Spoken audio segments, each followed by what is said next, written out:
बिस्मिल्लाहिर्रहमानिर्रहीम। बेटा, ट्रिग्नोमेट्री में मैंने आप लोग को बताया था कि तीन चीज़ें होती हैं हमारे पास: ग्राफ्स, एंगल्स और आइडेंटिटीज। सबसे पहले हमने ट्रिग्नोमेट्री के ग्राफ्स पढ़े थे, इसमें हमने साइन, कॉस और टेन के अलग अलग ग्राफ्स पढ़े थे। फिर हमने एंगल्स पढ़े पिछली दो क्लासों में, और आज हमें पढ़नी है ट्रिग्नोमेट्रिक आइडेंटिटीज।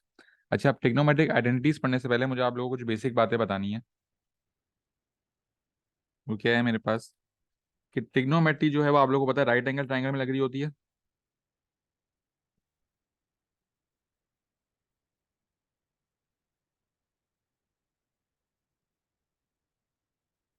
ये बात हम लोग वैसे सर्कुलर मेजर में भी डिस्कस कर चुके हैं, लेकिन फिर से कर लेते हैं। थीटा के सामने ऑपोजिट, 90 डिग्री के सामने हाइपोटेनस, और जिस लाइन पे 90 और थीटा लाई कर रहे हैं वो एडजेसेंट। ठीक है। साइन थीटा क्या था हमारे पास? बेटा, साइन थीटा क्या होगा?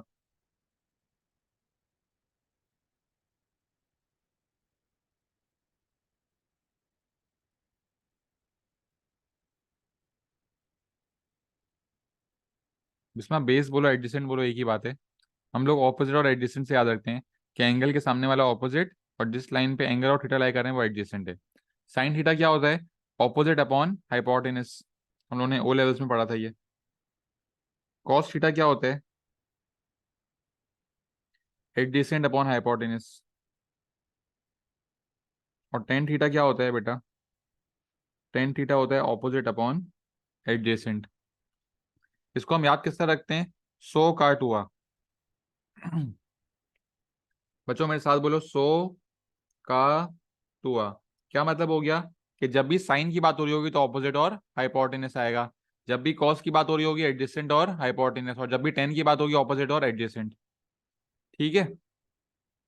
एंगल के सामने वाला ऑपोजिट, 90 के सामने वाला हाइपोटेनस, और जिस लाइन पे थीटा और 90 लाई करें वो एडजेसेंट हो जाता है हमारे लिए। अच्छा, अब अगर मैं इस एंगल से बात करूं, ये एंगल अभी मुझे नहीं पता, इस एंगल को मैं कंसिडर कर लेता हूँ एक्स। अगर मुझे ये एंगल फाइंड आउट करना है तो ये एंगल मैं किस तरह फाइंड आउट करूंगा? मुझे पता है ये एंगल, ये एंगल और ये एंगल, इन तीनों का सम कितना होगा? बेटा, ट्राइंगल में इन तीनों एंगल्स का सम किसके इक्वल होगा? वेरी गुड, 180 के इक्वल होगा। तो अगर मैं बोलूं एक्स प्लस, राइट एंगल का मतलब 90 है, plus theta should be equal to 180। अभी 90 और थीटा यहाँ प्लस हो रहे हैं, वहां जाके माइनस हो जाएंगे। तो x is equal to 180 minus 90 minus theta. 180 minus 90 is 90। तो ये एंगल आ गया मेरे पास 90 माइनस थीटा। ये एंगल आ गया मेरे पास 90 माइनस थीटा। अब बच्चों, अगर मैं इस एंगल से देखूं तो इस एंगल से साइन क्या होगा मेरे लिए? इस एंगल के सामने लिखा हुआ है ए, और 90 डिग्री के सामने एच। तो अगर मैं बोलूं साइन 90 माइनस थीटा की मुझे वैल्यू चाहिए, साइन 90 माइनस थीटा की अगर मुझे वैल्यू चाहिए, मतलब मुझे अब इस एंगल से सामने देखना पड़ेगा। तो इस एंगल के ऑपोजिट में ए लिखा हुआ है और 90 के सामने एच है। तो साइन 90 माइनस थीटा की वैल्यू आएगी A upon H. Sine 90 minus theta की वैल्यू आएगी ए अपॉन एच। इसी तरह कॉस 90 माइनस थीटा, क्या आप लोग मुझे बता सकते हो कॉस 90 माइनस थीटा की वैल्यू क्या होगी? कॉस 90 माइनस थीटा की वैल्यू क्या होगी?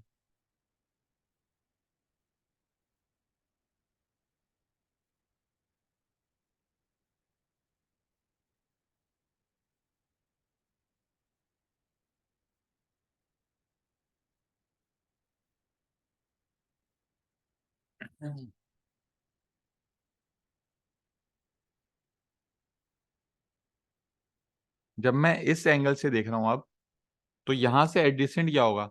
यहां से एडजेसेंट ये होगा और हाइपोटेनस ये होगा। तो कॉस 90 माइनस थीटा कितना हो जाएगा? O upon H. Very good बेटा, कॉस 90 माइनस थीटा हो जाएगा ओ अपॉन एच। और इसी तरह टेन 90 माइनस थीटा क्या होगा? अगर इस एंगल के सामने देखूं तो ऑपोजिट पे आ रहा है ए और यहाँ पे आ रहा है ओ, तो 1090 माइनस थीटा होगा ए अपॉन ओ।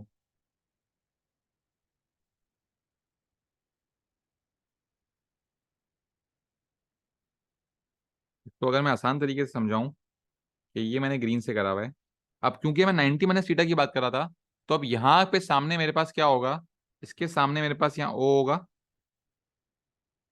ठीक है, यहाँ मेरा ए होगा और ये मेरा एच होगा। हाइपोटेनस हमेशा सेम रहता है, एंगल के सामने वाला ऑपोजिट होता है।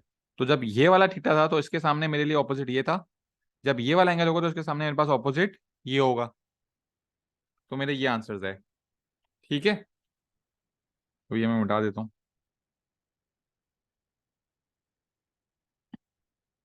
अच्छा बच्चों, अब ये बताने का मकसद क्या था आप लोगों को?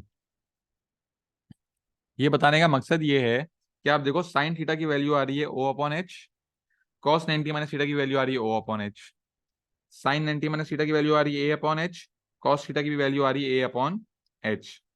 क्या ये और ये इक्वल है? तो क्या मैं बोल सकता हूं कि साइन 90 माइनस थीटा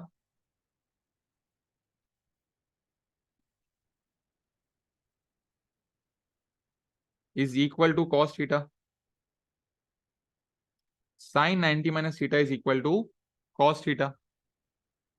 क्या मैं ये बात बोल सकता हूं? ठीक है। अच्छा, कॉस 90 माइनस थीटा किसके बराबर होगा? कॉस 90 माइनस थीटा किसके बराबर होगा?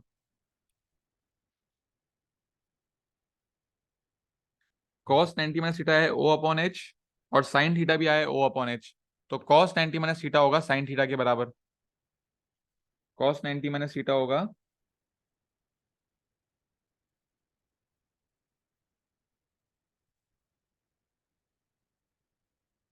Cos 90 minus theta is equal to sine theta.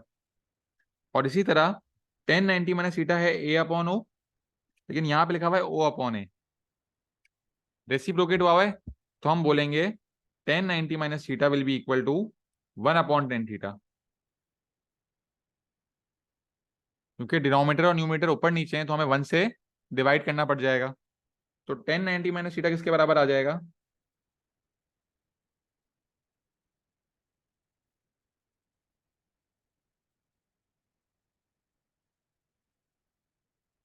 1090 minus theta is equal to 1/10 theta. ये सब बताने का मकसद जो है ना वो ये है, ये तीन आइडेंटिटीज। साइन 90 ये आपको टेस्ट पेपर में काम आएंगी, पास पेपर करते वक्त भी। साइन 90 माइनस थीटा क्या होता है बच्चों? Cos theta. Cos 90 minus theta क्या होता है? Sign theta. और 1090 माइनस थीटा क्या होता है? 1/10 थीटा। क्या ये बात क्लियर है आप लोगों को?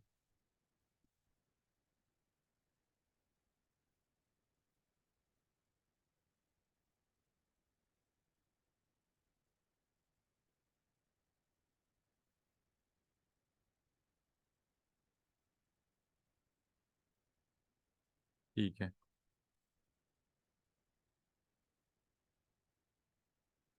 अब एक और पॉइंट आता है हमारे पास, range of trigonometric functions.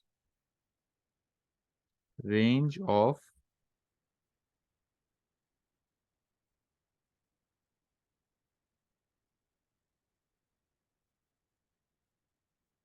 Range of trigonometric functions. Range of trigonometric functions में क्या हो रहा होता है बेटा, हमें साइन और कॉस की कुछ फंक्शंस दिए होते हैं, उसकी हमें रेंज निकालनी होती है, ठीक है। तो रेंज निकालने के लिए हमें दो पॉइंट ध्यान में रखने हैं कि अगर बात हो रही है साइन एक्स और कॉस एक्स की, अगर बात हो रही है साइन एक्स की और कॉस एक्स की,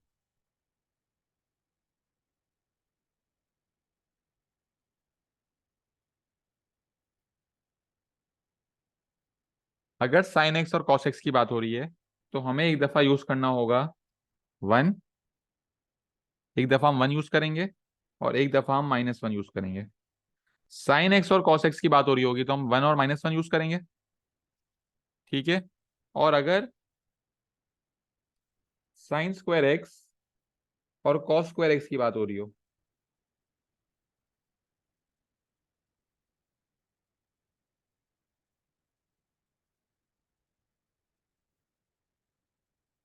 अगर साइन स्क्वायर एक्स और कॉस स्क्वायर एक्स की बात हो रही हो तो हम यूज करेंगे 1 और 0।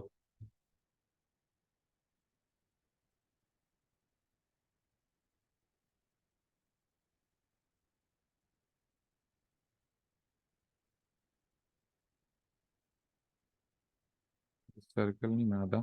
साइन एक्स और कॉस एक्स में हो रहा होगा 1 और -1,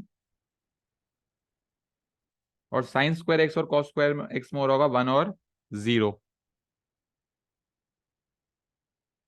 ऐसा क्यों हो रहा है बेटा? आप लोग अपने ग्राफ्स देख लो ट्रिग्नोमेट्री के। साइन और कॉस के ग्राफ्स जो हैं उनकी मैक्सिमम वैल्यू 1 होती है और मिनिमम वैल्यू -1 होती है।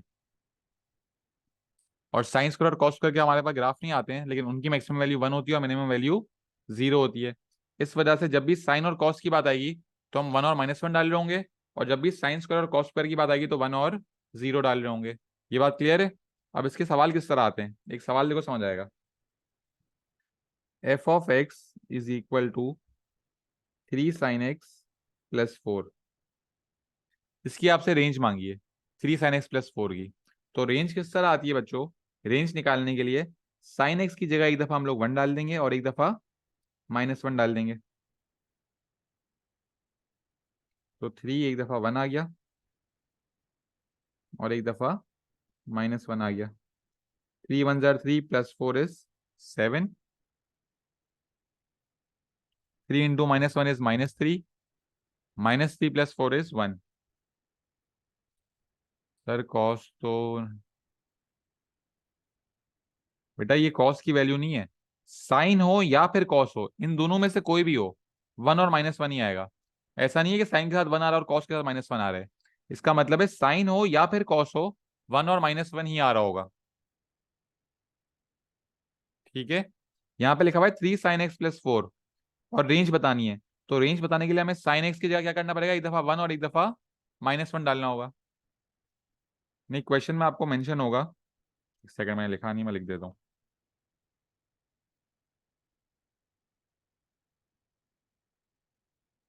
Find the range of f(x), ये लिखा हुआ होगा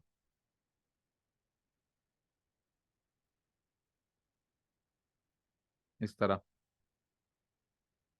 ठीक है, क्लियर है अब?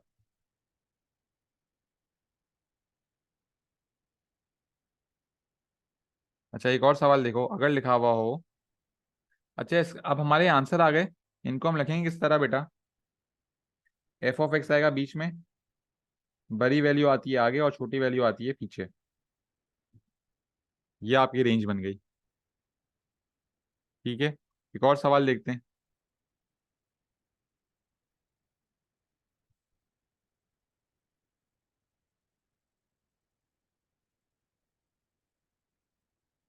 f(x) = 3 cos² x + 5। Find the range of f(x)। तो बेटा क्योंकि यहाँ पे कॉस स्क्वायर लिखा हुआ है, तो कॉस स्क्वायर की मैक्सिमम और मिनिमम वैल्यू क्या है? 1 और 0। तो एक दफा इस पूरे फंक्शन में 1 आएगा और एक दफा 0 आएगा। तो 3 1 + 5 और 3 0 + 5, ये बन गया 8 और ये बन गया 5। f(x) हमने लिखा बीच में, बड़ी वैल्यू आएगी आगे और छोटी वैल्यू आएगी पीछे। ये आपकी रेंज बन गई।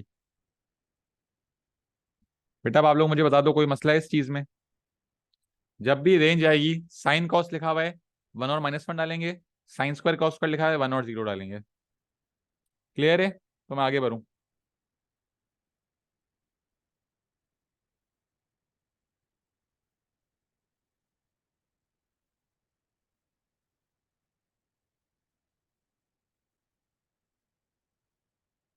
अच्छा बेटा, आप लोग जो क्लास में बच्चे बैठे हुए हो, कि मुझे ये बताओ, क्या आप लोगों ने सर्कुलर मेजर पढ़ा हुआ है?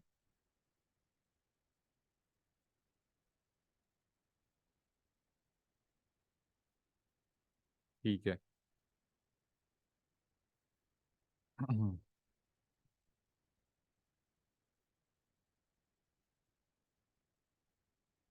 अच्छा, ये चीज क्लियर है? अब आइडेंटिटीज की बात कर लेते हैं। एएस मैथ्स में जो ट्रिग्नोमेट्री है उसकी आइडेंटिटीज बहुत आसान है। ठीक है। आइडेंटिटीज असल जो मुश्किल होती है ना वो आपके पास A2 लेवल में होती है। AS लेवल मैथ्स में आपके पास ट्रिग्नोमेट्री में आइडेंटिटीज बहुत आसान है। सिर्फ हमारे पास ट्रिग्नोमेट्री में दो ही आइडेंटिटीज हैं।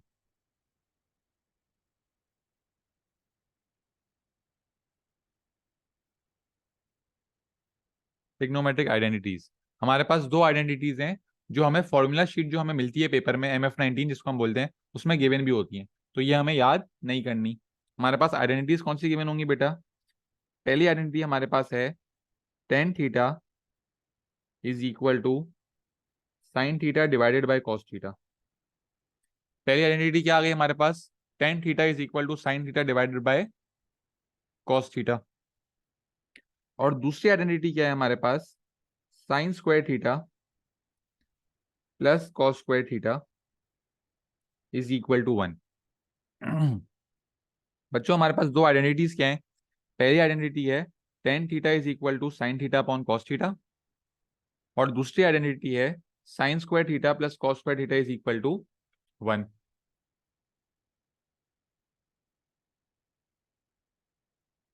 अब ये दो आइडेंटिटीज आपको MF19 में गिवन होंगी। इनको यूज करते हुए हम लोग आइडेंटिटीज को प्रूफ कर रहे होते हैं। सर यार बेटा ये आपको याद करनी नहीं है ना, ये आपको आपके पेपर में गिवन होंगी। जो आपकी फॉर्मूला शीट होगी ना, आपको पेपर में एक फॉर्मूला शीट मिलती है, उसमें ये दोनों आइडेंटिटीज गिवन होंगी। ये वाली भी गिवन होगी और ये भी गिवन होगी, तो ये हमें याद नहीं करनी है। अब आपको इसके बाद दो और आइडेंटिटीज इसी से डिराइव होती हैं, आपको वो समझनी है। अब ये लिखा हुआ है sine square plus cos square is equal to one, ये आपको फॉर्मूला शीट में लिखा हुआ होगा। अब आप लोग मुझे एक बात बताओ, अगर मैं कॉस स्क्वायर को वहां ले जाऊं तो क्या मैं बोल सकता हूं कि मेरी तीसरी आइडेंटिटी बन जाएगी sine square theta is equal to one minus cos square theta. ठीक है, क्या करा मैंने? कॉस स्क्वायर थीटा यहाँ प्लस हो रहा था, मैं इसको राइट हैंड साइड पे ले गया तो ये माइनस हो गया। तो ये तीसरी आइडेंटिटी क्या हो गई हमारे पास? Sine square theta is equal to one minus cos square theta. लेकिन हमें ये याद नहीं करनी है। और आइडेंटिटी नंबर 4 क्या है हमारे पास?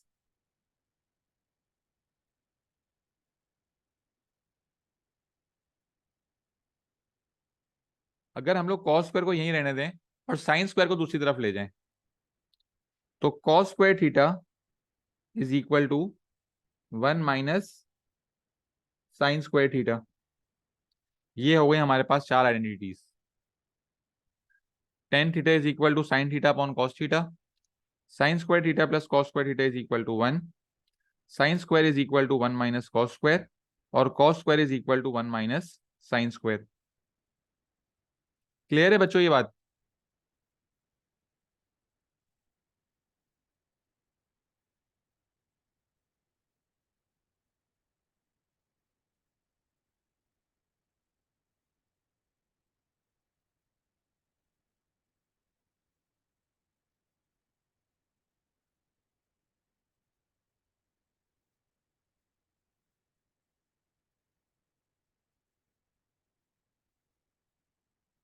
तो हमें ये दो आइडेंटिटीज याद नहीं करनी है।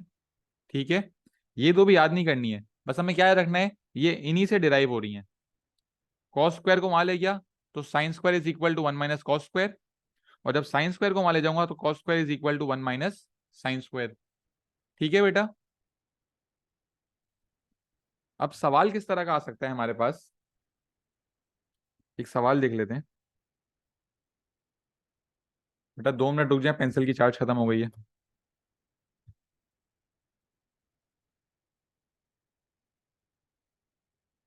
पक्का याद नहीं करना है ना सर? नहीं बेटा बिस्मा, याद नहीं करना है, टेंशन नहीं लो।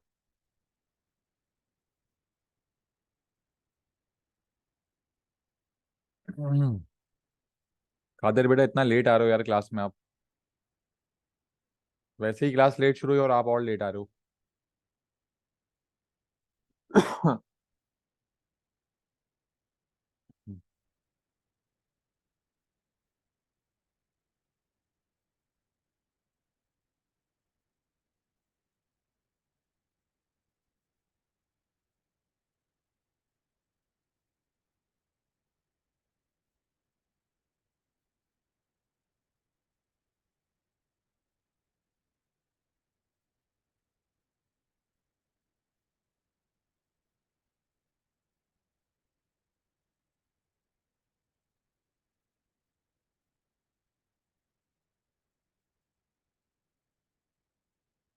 अच्छा, अगर आप लोगों को सवाल दिया हुआ है sine x multiply by tan x is identical to one upon cos x minus cos x, ये आपके पास आ गया एक सवाल। अब इन तीन लाइनों का क्या मतलब है कि आपको प्रूफ करना है कि ये इसके इक्वल है या ये इसके इक्वल है। ठीक है, प्रूफ किस तरह करेंगे हम लोग, आइडेंटिटीज को यूज करते हुए। ठीक है, अब मेरी मर्जी में इसको इसके बराबर भी प्रूफ कर सकता हूं और इसको इसके बराबर भी प्रूफ कर सकता हूं। मैं अगर लेफ्ट हैंड साइड को यूज कर रहा हूं तो यहां लिखा हुआ है sine x multiply by tan x. अब मुझे इसको इसमें शो करने हैं। किस तरह शो करूंगा, साइन एक्स की मेरे पास कोई आइडेंटिटी नहीं है, मेरे पास साइन स्क्वायर की आइडेंटिटी है लेकिन साइन की कोई आइडेंटिटी नहीं है। टेन की क्या मेरे पास कोई आइडेंटिटी है बेटा, बिल्कुल है। टेन की आइडेंटिटी है साइन अपॉन कॉस। मैं लिखूंगा sine x multiply by tan बन गया sine x upon cos x. अब sine x into sine x क्या हो जाएगा, sine x into sine x हो जाएगा sine square x upon cos x. Sine square x क्या होता है बच्चों, साइन स्क्वायर एक्स होता है one minus cos square x. तो one minus cos square x upon cos x, इसे हम ब्रेक कर देंगे। One upon cos x minus cos square x upon cos x. One upon cos x as it is आ गया, ये square और ये कैंसिल हो गया, यहाँ पे हमारे पास बच गया कॉस एक्स। तो ये देखो सेम आ रहा है, तो हम क्या लिख देंगे भाई, शोन।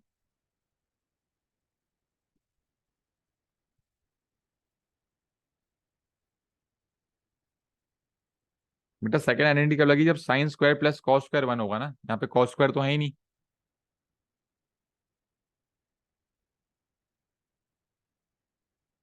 तो लेकिन इसमें साइन स्क्वायर में कॉस स्क्वायर प्लस हो रहा है ना, यहाँ पे आपके पास कॉस स्क्वायर प्लस थोड़ी हो रहा था।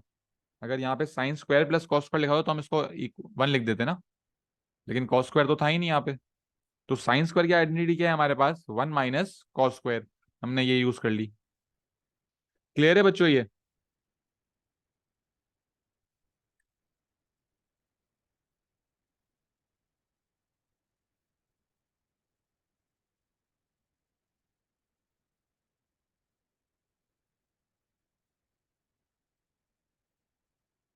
ध्रुवी क्लियर है।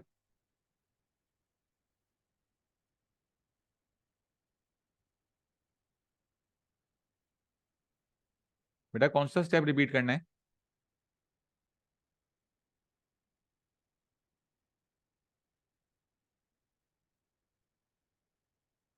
ये वाला।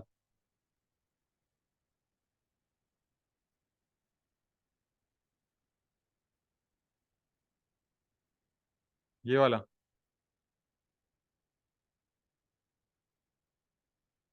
यहाँ पे साइन स्क्वायर एक्स था, साइन स्क्वायर एक्स की identity one minus cos square x, तो मैंने साइन स्क्वायर की जगह लिख दिया one minus cos square x. अब ये दोनों कॉस एक्स से डिवाइड हो रहे हैं ना, तो मैंने इसको ब्रेक करके लिख दिया। वन को मैंने कॉस एक्स से अलग डिवाइड कर दिया और कॉस स्क्वायर को मैंने कॉस एक्स से अलग डिवाइड कर दिया। ये चीज और ये चीज एक ही बात है ना। अगर one minus x upon two लिखा हुआ है तो मैं इसको one upon two minus x upon two लिख सकता हूँ ना, मैंने फ्रैक्शन को ब्रेक कर दिए। अब वन अपॉन कॉस एक्स पर एज इट इज आ गया और cos square divide by cos x हो गया कॉस एक्स, तो ये आंसर आ गया आपका। ठीक है, एक और सवाल लिखते हैं बच्चों।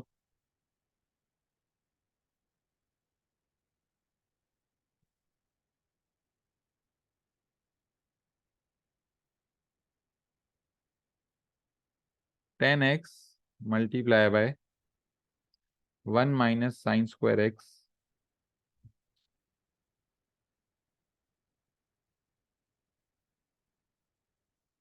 Is identical to sine x into cos x. ठीक है, tan x multiply by one minus sine square x is equal to this, ये शो करना है। अब ना हमारे पास साइन की कोई आइडेंटिटी है ना कॉस की कोई आइडेंटिटी है, मतलब हमें इसको इसके बराबर प्रूफ करना है। तो बेटा हमारे पास टेन की आइडेंटिटी है, टेन किसके बराबर है, टेन है साइन अपॉन कॉस के बराबर। तो मैंने टेन एक्स की जगह लिख दिया sign x upon cos x. Multiply का साइन आ गया।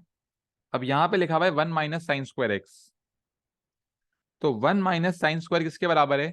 1 - sin² बराबर है cos² के। तो 1 - sin² की जगह क्या आ जाएगा बच्चों? 1 - sin² की जगह आ जाएगा cos²x। अब अगर ये मल्टीप्लाई हो रहे हैं आपस में, अब cos x डिवाइड हो रहा है, तो ये cos और ये स्क्वायर कैंसिल, तो बच क्या गया? sin x into cos x shown.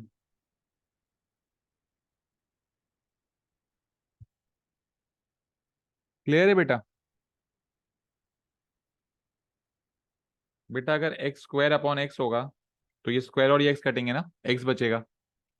इसी तरह अगर cos² x upon cos x है तो ये पूरा cos x से स्क्वायर से कट जाएगा ना, सिर्फ cos x बच जाएगा। cos² x का क्या मतलब है? दो cos लिखे हुए ना ऊपर, और नीचे एक ही cos है, तो जब ये कैंसिल आउट होंगे तो cos x बचेगा ना, जिस तरह x² अपॉन x में होता है। तो वही हुआ है। क्लियर है बेटा? सब रिप्लाई कर दें चैट बॉक्स में, सबको क्लियर होना चाहिए ये।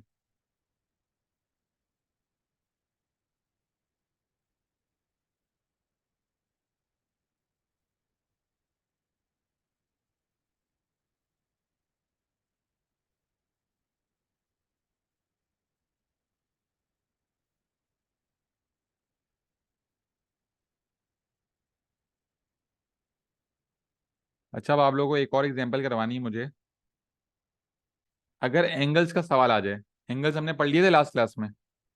अगर हमारे पास फॉर एग्जांपल एक सवाल आ जाए,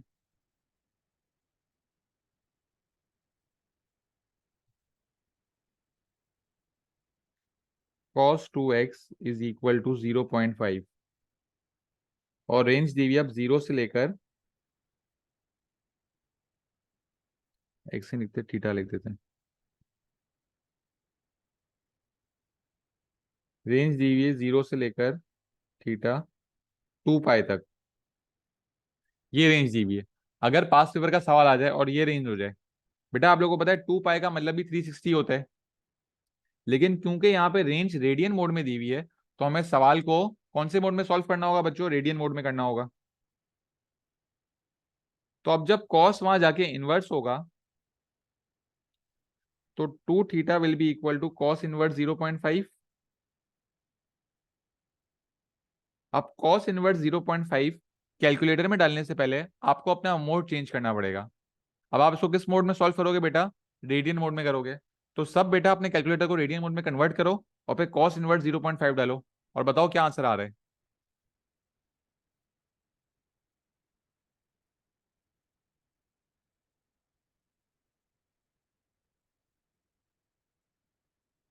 बेटा 60 तो डिग्री में आएगा ना, कैलकुलेटर को रेडियन मोड में कन्वर्ट करो और फिर डालो कॉस इनवर्स 0.5।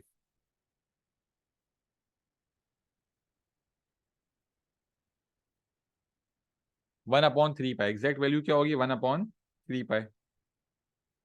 तो 2 थीटा इज इक्वल टू पाई/3। अब हम लोग लिखेंगे, और 2 थीटा नहीं, ये तो हमारा एल्फा आया है, सॉरी। बेसिक एंगल एल्फा क्या आ गया? एल्फा आ गया पाई/3। अब हम लिखेंगे ASTC। बेटा ये किस में आएगा?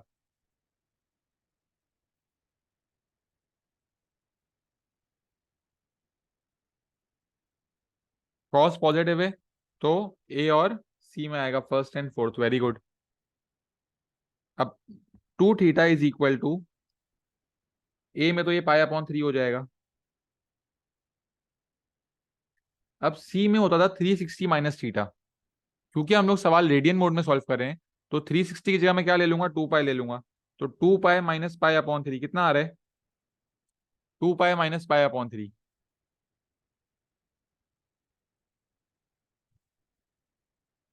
2 पाई माइनस पाई/3 कितना आ रहा है बच्चों?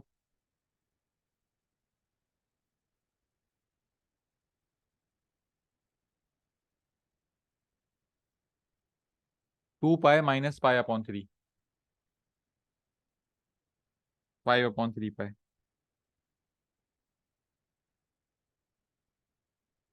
5 पाई/3। 3। ये आ गए पहले राउंड के आंसर्स। अब दूसरे राउंड के आंसर निकालने के लिए, क्योंकि यहाँ पे 2 लिखा हुआ है, तो दूसरे राउंड के आंसर निकालने पड़ेंगे। दूसरे राउंड के आंसर किस तरह आएंगे, इन दोनों में 360 प्लस करने हैं। 360 का मतलब क्या है, 2 पाई। तो इसमें 2 पाई ऐड करेंगे तो क्या आ जाएगा, 7 पाई अपॉन 3, और फिर 11 पाई अपॉन 3। Very good. और आखिरी स्टेप क्या होगा बच्चों, 2 को डिवाइड करना पड़ेगा। तो थीटा की वैल्यूज क्या आ जाएंगी, pi upon 6, 5 pi upon 6, 7 pi upon 6 और 11 पाई अपॉन 6। तो ये सब जो है वो 2 से छोटी वैल्यूज हैं। 1/6 भी 2 से छोटा है, 5/6 भी 2 से छोटा है, 7/6 भी और 11/6 भी। तो ये सारे रेंज के अंदर है, ये हमारे आंसर हो जाएंगे। ठीक है।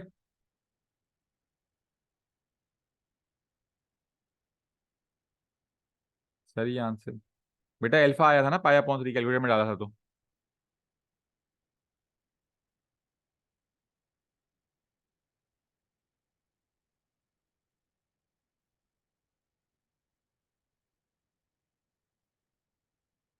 बेटा एक सवाल और मैं कराता हूँ, फिर आप लोग करना एक सवाल।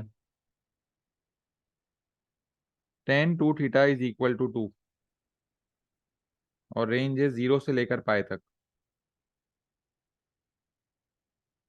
पहला स्टेप है इन्वर्स करना। 2 थीटा = tan−1 2। अल्फा क्या आ रहा है बच्चों, बेटा 3 डेसिमल में बता देना।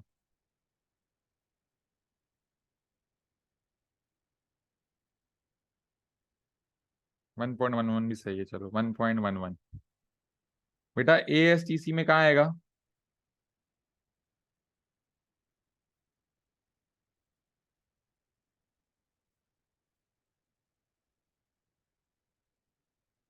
A और T में, क्योंकि 10 पॉजिटिव है। ठीक है। अब यहाँ पे तो होता है थीटा, यहाँ पे होता है 180 प्लस थीटा। बेटा 180 की वैल्यू क्या होगी, रेडियन में पाई होगी, तो पाई प्लस थीटा करेंगे अब। तो 2 थीटा = एक तो हो जाएगा 1.11, दूसरा क्या हो जाएगा पाई प्लस 1.11। कितना आ रहा है, पाई प्लस 1.11 कितना आ रहा है, 4.25। और अब इन दोनों में हमें 2 पाई ऐड करना पड़ेगा। तो 2 पाई ऐड कर लो, बताओ कितना आ रहा है अब।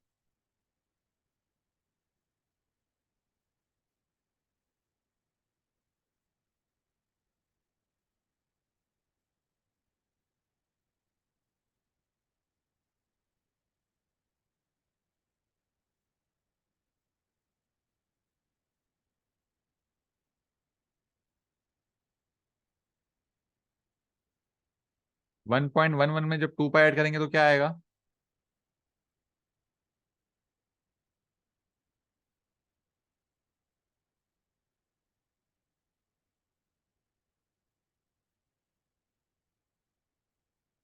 बेटा 360 ऐड करते हैं ना। 360 जो है वो 2 पाई के बराबर होता है।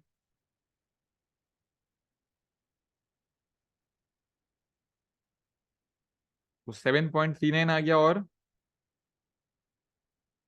10.53।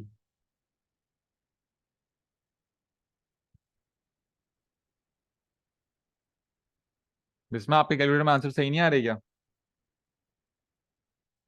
बेटा आप सबको 2 से डिवाइड कर दो। ध्रुवी बेटा मुझे फाइनल आंसर बता दो क्या आ रहे हैं।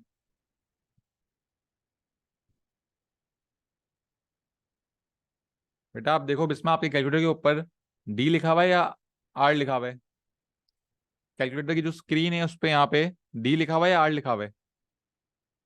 बेटा डी का मतलब तो डिग्री है ना, आप उसको रेडियन में कन्वर्ट तो करो। शिफ्ट दबा के मेन्यू दबाओ और फिर 2 और 2 दबाओ तो रेडियन होगा। सर्कुलर मेजर में बताया तो था कन्वर्ट करना है यार।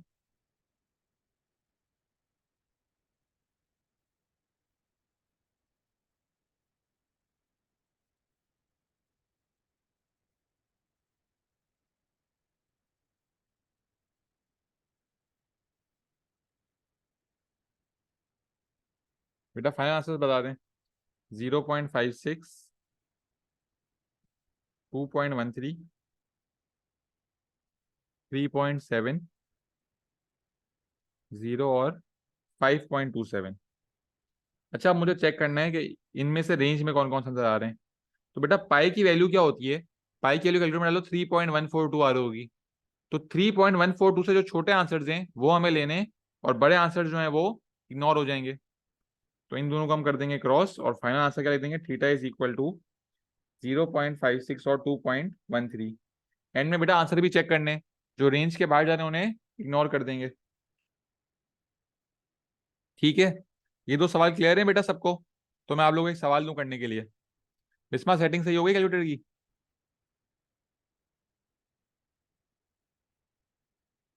जब भी बेटा आपकी रेंज जो है वो रेडियन में गिवन होगी, जब भी यहाँ पे पाई लिखा हुआ होगा तब हम रेडियन में करेंगे। ठीक है, और जब रेंज डिग्री में होगी तो डिग्री में करेंगे। पहले जब हम लोग ट्रिग्नोमेट्री पढ़े थे मैंने आप लोगों को सारे सवाल डिग्री में कराए थे। ठीक है, अब मैं सिर्फ आप लोगों को बता रहा हूँ कि अगर रेडियन में आ रहा होगा तो सिर्फ क्या चेंज हो जाएगा बेटा? कैलकुलेटर का मोड रेडियन हो जाएगा। 180 की जगह हम लोग पाई यूज करेंगे, और 360 की जगह हम लोग 2 पाई यूज करेंगे, सिर्फ ये चेंज होगा। ठीक है, अब एक सवाल दे रहा हूँ आप लोगों को करने के लिए।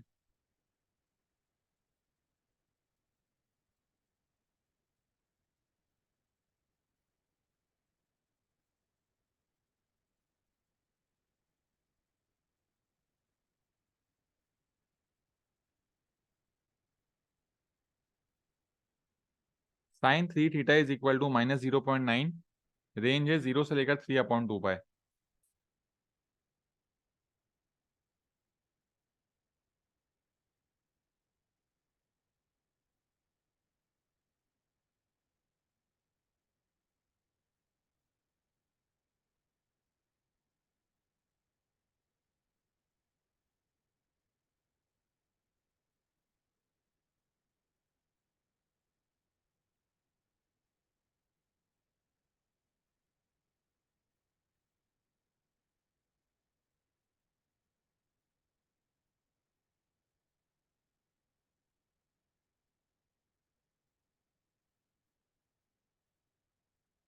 सवाल कॉपी कर लिया था ना सबने?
जी बेटा Kadir, basic angle find out करने के लिए हम लोग नेगेटिव साइन को इग्नोर करते हैं। सही बोल रहे हो।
बेटा 2 मिनट दे रहा हूँ और फिर मैं करूंगा सॉल्व।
अच्छा भाई सवाल करते हैं।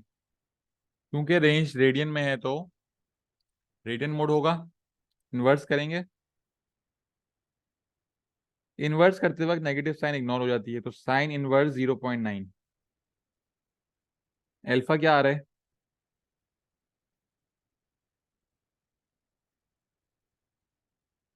Sine inverse 0.9।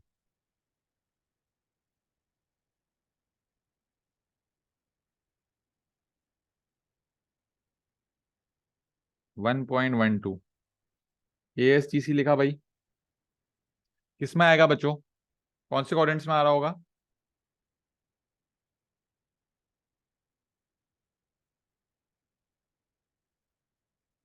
क्या हो गया यार, अब तक नहीं सीखे हो तुम लोग।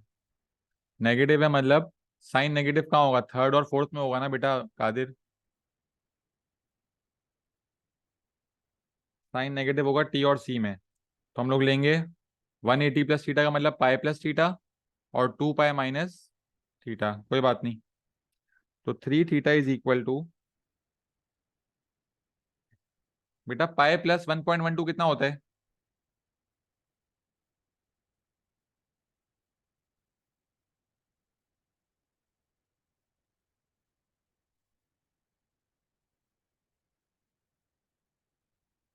4.26, और फिर 2 पाई माइनस 1.12।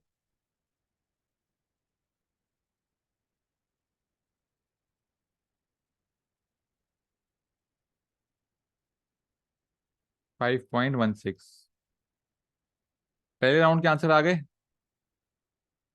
दूसरे राउंड का आंसर निकालने के लिए इन दोनों आंसर में 2 पाई ऐड कर देंगे। तो 4.26 प्लस 2 पाई 10.54, और 5.16 प्लस 2 पाई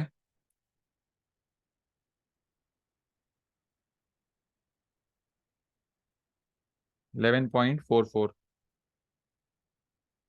दूसरे राउंड के आंसर भी आ गए। अब दूसरे राउंड के आंसर में 2 पाई ऐड करेंगे। तो 10.54 प्लस 2 पाई 16.82, और 11.44 प्लस 2 पाई 17.72।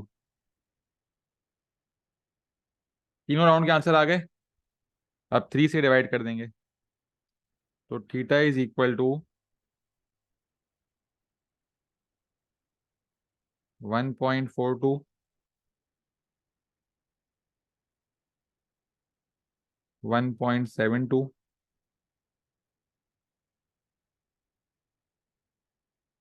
3.51,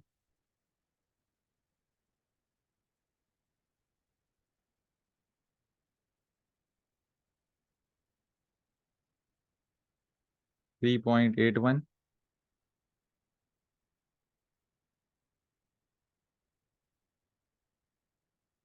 5.61, और इसका होगा 5.91। ये आ गए आपके आंसर्स। अब रेंज चेक करनी पड़ेगी। 3/2 पाई को कैलकुलेटर में डालो, क्या आ रहा है? 3/2 पाई कैलकुलेटर में आ रहा है 4.71। इसकी वैल्यू आ रही है 4.71। तो 4.71 से जो भी छोटे आंसर्स हैं वो इग्नोर हो जाएंगे। तो ये दो आंसर्स को कट कर दिया। फाइनल आंसर क्या हो गया? Theta is equal to 1.42।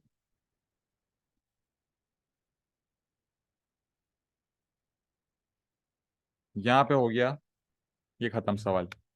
क्या ये क्लियर है आप लोगों को?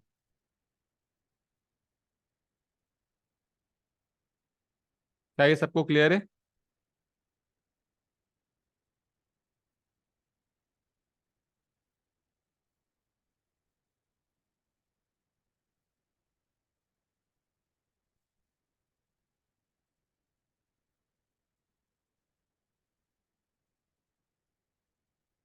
बेटा तुमने कल वाली क्लास नहीं ली थी ना कादिर? कल वाली क्लास देख लेना, तुम्हें समझ आ जाएगा, ठीक है? मैं रिकॉर्डिंग डाल दूंगा आज रात में। बाकी यार ये क्लास मिस नहीं करा करो यार तुम लोग। ठीक है। अब हमारा ट्रिग्नोमेट्री में सिर्फ एक छोटा सा कॉन्सेप्ट बचा है, और इसके बाद हमें पास पेपर्स करने होंगे। तो नेक्स्ट वीक जो है वो छोटा सा कॉन्सेप्ट कंप्लीट होगा, और सैटरडे की आधी क्लास में भी पास पेपर होंगे, और संडे की पूरी क्लास में भी पास पेपर हो रहे होंगे। फिर हमारा ट्रिग्नोमेट्री कंप्लीट हो जाएगा। अभी मैं पीडीएफ भेज रहा हूँ आप लोगों को, पीडीएफ आप लोग कॉपी कर लो। इसके अलावा बेटा आप लोग एक बात देख लो कि मैंने आप लोगों को 5 टॉपिक्स पढ़ा दिए हैं। तो जिस बच्चे का जो टॉपिक नहीं हुआ हुआ वो उसे करना है यहाँ बेटा। मैंने बायनोमियल, कोऑर्डिनेट, सर्कुलर मेजर, एपीजीबी और ट्रिग्नोमेट्री, ये 5 टॉपिक्स मैंने कंप्लीट करा दिए हैं। ये आप लोगों के कंप्लीट होने चाहिए। जिस जिसका जो टॉपिक कंप्लीट नहीं बेटा उसकी रिकॉर्डिंग देखो और इसे कंप्लीट करो विद पास पेपर्स।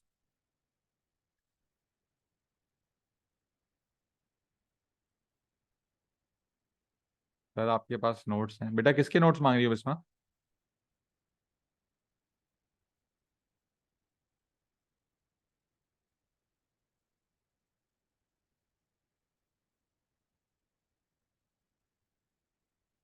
जी बेटा मैं ग्रुप पे भेज देता हूँ। बेटा कादिर एपीजीपी के पास पेपर्स की वीडियो है, यूट्यूब पे डली हुई है। देखो, देखो सर्च करो, नहीं मिल रही तो मुझे बताओ। मैं आप लोग को अब तक हमने जितना भी पढ़ा है वो पूरी पीडीएफ सेंड कर रहा हूँ अभी, ठीक है, ग्रुप पे। मैं आप लोग को पूरी पीडीएफ ग्रुप पे सेंड कर रहा हूँ। ठीक है बच्चों, अल्लाह हाफिज।